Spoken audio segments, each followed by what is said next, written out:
जितनी भी सोसाइटियां और कंपनियां चलेंगी वो पूर्णतः गवर्नमेंट के संरक्षण में चलेंगी। ठीक है। और आप कोई भी कंपनी को ज्वाइन करो या पैसा जमा करो, आपका एक एक रुपया सुरक्षित है।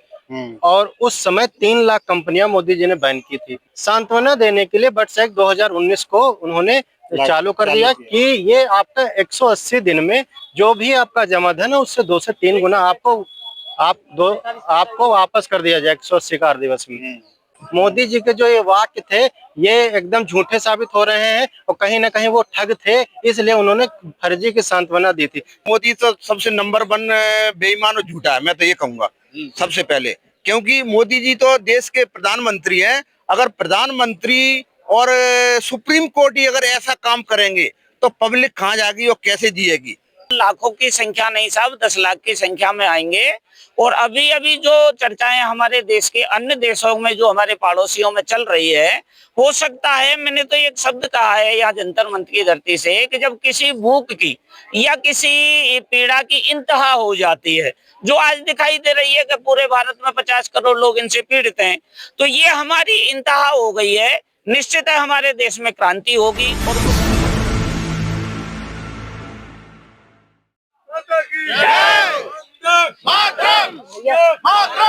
तमाम जो ठगी पीड़ित निवेशक हैं आज यहाँ पे इकट्ठा हैं और ये सारे लोग आज यहाँ पे आए हुए हैं। और भी कुछ लोग हैं, संक्षेप में थोड़ा सा बताइए कहाँ से हैं? मैं लखनऊ से हूँ, लखनऊ का जिला अध्यक्ष हूँ तबलीग संगठन का जी। जैसे ठगने की बात आ रही है, कंपनियां तो जब उन्होंने बंद किया था 2019 में, तो एक बात बहुत सीधी प्रेस कॉन्फ्रेंस में बोली थी मोदी जी ने कि अब जितनी भी सोसाइटियां और कंपनियां चलेंगी वो पूर्णतः गवर्नमेंट के संरक्षण में चलेंगी। ठीक है। और आप कोई भी कंपनी को ज्वाइन करो या पैसा जमा करो, आपका एक एक रुपया सुरक्षित है। और उस समय 3 लाख कंपनियां मोदी जी ने बैन की थी और कोई भी पब्लिक किसी भी प्रकार का उपद्रव ना करे। ठीक है। इसलिए उन्होंने सांत्वना देने के लिए बट एक्ट 2019 को उन्होंने चालू कर दिया कि ये आपका 180 दिन में जो भी आपका जमा धन है उससे 2 से 3 गुना आपको वापस कर दिया जाए 180 कार्य दिवस में। लेकिन उसके बाद में भी 50 लाख कंपनी अभी तक और बंद हो चुकी, मतलब 3.5 लाख कंपनी हो गई जो पूर्णतः भारत सरकार कृषि मंत्रालय से किसी का रजिस्ट्रेशन है, किसी का वित्त मंत्रालय से रजिस्ट्रेशन है।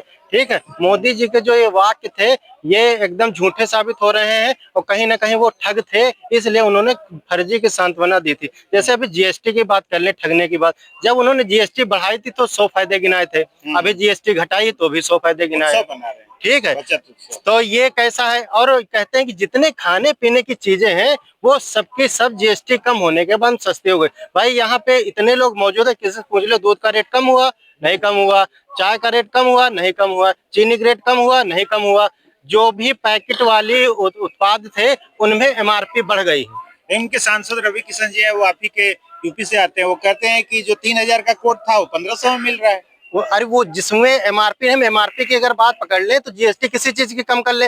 अगर 10 रुपए किसी प्रोडक्ट की एमआरपी है और उसकी जीएसटी अगर मान लो 28% है, उसको 18 कर दिए और वो 15 रुपए की एमआरपी बढ़ाकर उसको 25 कर दिए, तो आपको क्या लगता है जो रिटेलर बेचेगा क्या उसको 25 और 15 के बीच में बेचेगा कि नहीं? तो 15 का पहले बिक रहा था, 20 रुपए का बेचेगा। तो जीएसटी कम होने से मतलब क्या हुआ? ये तो हुआ कि आए भैया कितना जीएसटी बढ़ा दे जो भी उद्योगपति, भैया बस इसका डबल कर दो। उन्होंने डबल, अरे आप डबल नहीं, इतना रुपया दो, यहाँ पर भी ठग रहे हैं और हम इसका 3 गुना कर देंगे।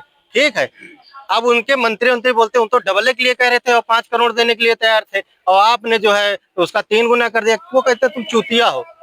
अब हम इनसे इस चीज के लिए हैं और नीचे की जनता से पैसा, जो मीडियम वर्ग के उद्योगपति है उनसे पैसा लेंगे कि उनका धंधा बराबर चलता रहे, तो 3 को 2 कर देंगे, उनका भी डबल हो गया और उधर से भी पैसा आ जाएगा। तो वो हर तरफ से ठगने का काम कर रही है। अब आप क्या मैसेज देंगे यहाँ से? मैसेज ये हम देंगे कि मोदी सरकार का नाश हो जाएगा जैसे बांग्लादेश में हुआ, क्योंकि बस संख्या बल हमारा प्रतिदिन संगठन का तबजब का प्लस हो रहा है, सदस्य प्लस हो रहे हैं। ठीक है। और सब कुछ जनसंख्या के उससे होता है, सत्ता जनसंख्या से बनती है, पब्लिक से बनती है। ठीक है।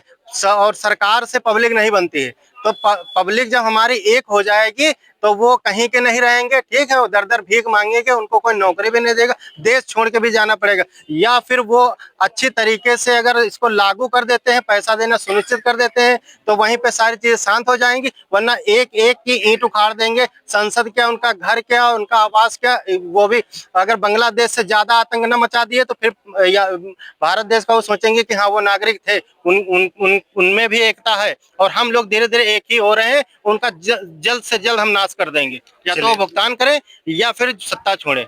नाम अपना? राहुल दीप सिंह चौहान, लखनऊ जिला अध्यक्ष। और भी लोग हैं कुछ। आप कहाँ से आए हैं?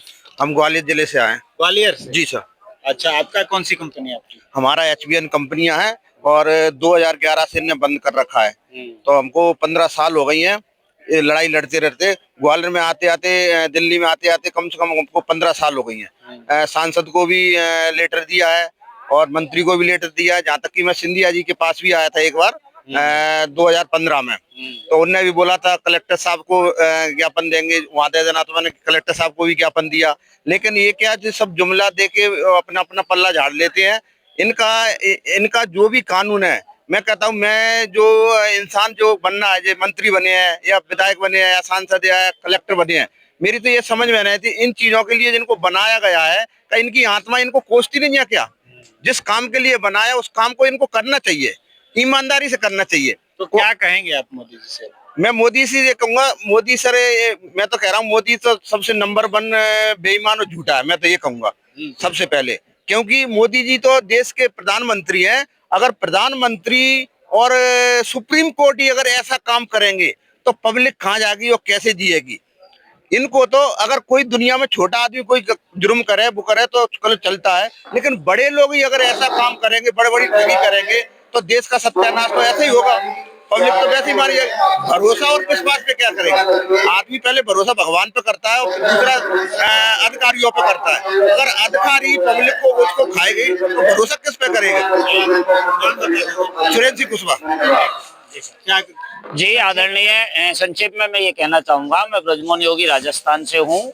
वाकई में आप लोग जो कह रहे हो वो सत्यता है, लेकिन मैं तो आपसे ये कहूंगा कि हमारे देश के जो तीनों प्रॉपर हैं वो तीनों ही फेल हैं। जैसे ना व्यवस्थापिका काम कर पा रही है, ना कार्यपालिका काम कर पा रही है, और ना विशेषकर जिस पर विश्वास था न्यायपालिका काम कर रही है।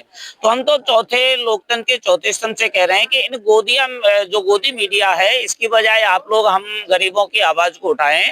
और अभी आपने जो कहा है कि साहब होगा क्या, तो 1 साल बाद अगर ये संगठन ने अपना पैर पसारा है तो 1 साल बाद हम लाखों की संख्या नहीं साहब 10 लाख की संख्या में आएंगे।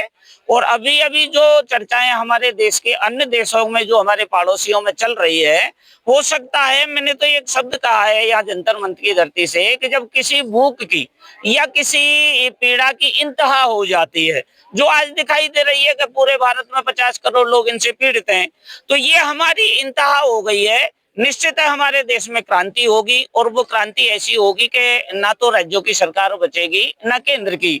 और विशेषकर मैं तो साहब आपके माध्यम से ये कहना चाहूंगा कि मोदी जी आपसे योगी टकराएगा, और तब जब का झंडा पूरे भारत में लहराएगा, पूरे भारत में लहराएगा, पूरे भारत में लहराएगा। चलिए, तो ये थी जो तब जब संगठन है उसके जो निवेशक हैं, ये सारे देश भर से यहाँ आए हुए हैं।